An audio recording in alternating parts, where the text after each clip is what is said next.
pessoal, tudo bem? Sejam muito bem-vindos ao nosso canal do YouTube, O Estrategista Fiscal. Hoje nós vamos abordar um tema que ele é muito interessante e ele é muito relevante também. Qual é esse tema? É a tributação num cenário digital. Então seria ali a tributação na economia digital, né?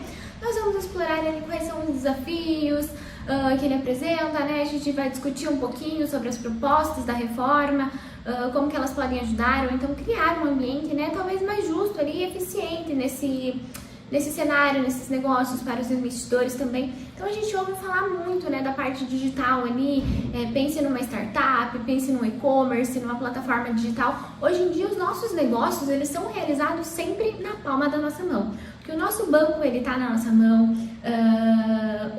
as compras a gente faz através do celular que tá na nossa mão também. Então, nós estamos muito envolvidos nesse cenário digital. Os próprios cartões de crédito, né? É muito difícil a gente ter um cartão ali físico. Eu, por exemplo, eu não sei onde está o meu cartão físico, eu só utilizo o cartão digital e eu acredito que talvez com vocês seja a mesma coisa. Então, diante de todo esse cenário, a gente vai começar a tratar um pouquinho, né? A economia digital, ela revolucionou a forma como a gente compra, a forma como a gente vende, a forma como a gente interage em sociedade, né? Só que ela também trouxe uma grande complexidade para o nosso sistema. Por quê? Principalmente no aspecto de tributação. Porque quando a gente pensa ali na ausência de uma pessoa física, não tem uma pessoa física celebrando um negócio jurídico, ou então quando eu estou fazendo uma compra internacional, por exemplo, eu estou aqui no Brasil e eu compro uma bolsa da Michael Kors lá dos Estados Unidos. Como que fica essa relação aí transfronteiriça? Como que fica essa relação internacional? Como que eu vou tributar? Como que eu não vou tributar? Como que a gente pode garantir uma tributação mais justa nesses aspectos? A gente vai tentar, né, com essa conversa, entender um pouquinho mais, né? Então vamos lá. Quais são os desafios dessa tributação na economia digital? Pense em gráficos e dados, né, assim, da complexidade desse sistema tributário. Porque se a gente pensar no cenário atual, já, né, no nosso ICMS, ISI, todos os impostos que a gente já tem, esses impostos eles já são complexos, né? Eu tenho que fazer uma série de cálculos, se é relação interestadual, se não é interestadual. Então, principalmente nesse cenário digital. Um dos principais desafios é justamente a complexidade da legislação tributária brasileira, né? E o número excessivo de litígios tributários. Então, ele é um reflexo disso, da nossa legislação que já é complicada. Então, empresas, sejam empresas nacionais, sejam empresas estrangeiras, elas enfrentam todos os dias muitos custos em relação à competitividade, né, fiscal ali. Então, para garantir que a gente dê cumprimento a todas as obrigações e que eles precisem, como que eu posso dizer, tratar de uma maneira mais fácil disso, né, assim, de uma maneira menos complexa, que não precise trazer tantos conflitos judiciais, que o contador já consiga resolver, que o advogado já consiga resolver. Então a gente tem que pensar nesse cenário assim de uma forma mais fácil para o consumidor, para o empresário, né? Então vamos lá. Essa complexidade, ela não só gera insegurança jurídica, né? Porque como é complexo, a gente precisa de muita demanda judicial para tentar resolver essa situação, mas também ela eleva os custos das transações, né? Então, muitos empresários, diariamente eles se veem obrigados ali, né, a recorrer ao judiciário para tentar reaver custos, para esclarecer dúvidas. O próprio conselho, né, de contribuintes, ele responde questões dos contribuintes, né? Às vezes você tenta aplicar uma legislação, não sabe como que você faz, então você faz ali uma consulta pro CARF. Então, o esclarecimento, né, do nosso sistema tributário, ele traria justamente um desabarrotamento do sistema judiciário e também do próprio ali, sistema que é administrativo, né? E vamos pensar um pouquinho... então vamos pensar um pouquinho em relação aos impactos da tributação nessa economia digital, né?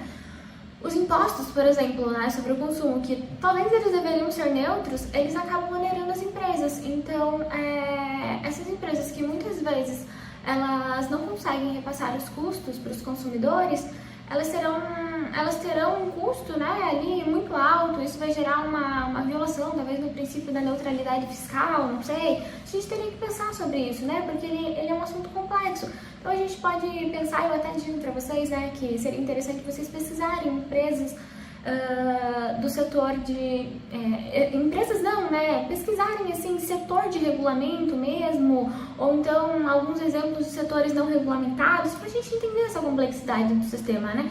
Eu trouxe para vocês esse ponto aqui, né? A gente está trabalhando agora, mas se a gente for pensar, não é tão novo assim, porque a gente já tem artigos, tem trabalhos acadêmicos de 2018, 19, 20, mas agora, em 2024, é um tema que ele já está mais em alta, né? A gente precisa trazer efetividade para esse sistema, a gente precisa resolver essas complexidades, né?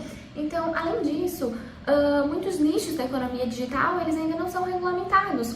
E isso abre espaço para quê? Isso abre espaço para um excessivo de instruções normativas por órgãos executivos, e aí vai esvaziando o papel do legislativo, né? Porque se eu tenho muita portaria, muita instrução normativa, eu não tenho lei para regular, sabe? Então a gente tem que pensar sobre isso também. E aí, em relação a propostas de reforma, né? O que eu posso pensar em visualização nesse sentido? Primeira coisa, eu digo para vocês deveriam pegar a reforma tributária que a gente já tem, analisar o que falta, o que não falta. Eu acho que até seria o caso, a gente já tratou sobre isso em outros vídeos, né, eu com o Laércio, mas de repente a gente até trazer nesse aspecto a reforma e ir tratando ponto por ponto com vocês, né?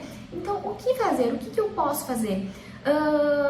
Algumas pesquisas que a gente tem, né, acadêmicas, pesquisas da FGV também, eles sugerem uma reforma tributária que centralize a tributação do consumo em um único imposto. Então, assim, semelhante ao IVA, né, isso traria uma maior efetividade ali, uma maior previsibilidade para o consumidor, para o empresário, sabe?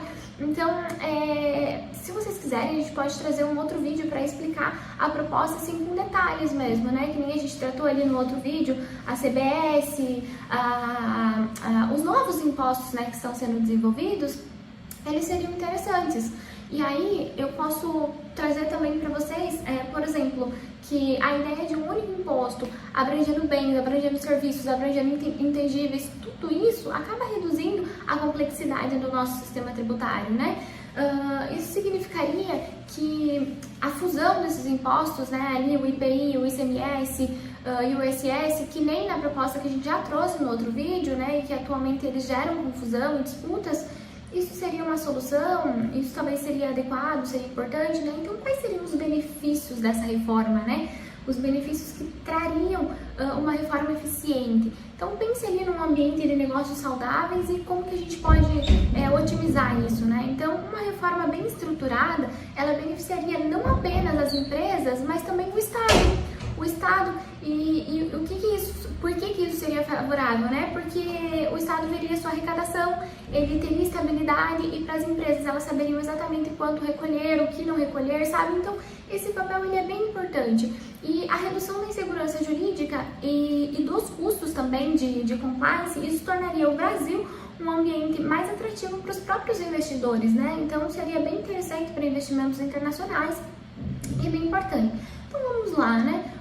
Para que o vídeo não fique muito longo, né, eu só vim trazer uma informação, né, uma discussão ali pra gente.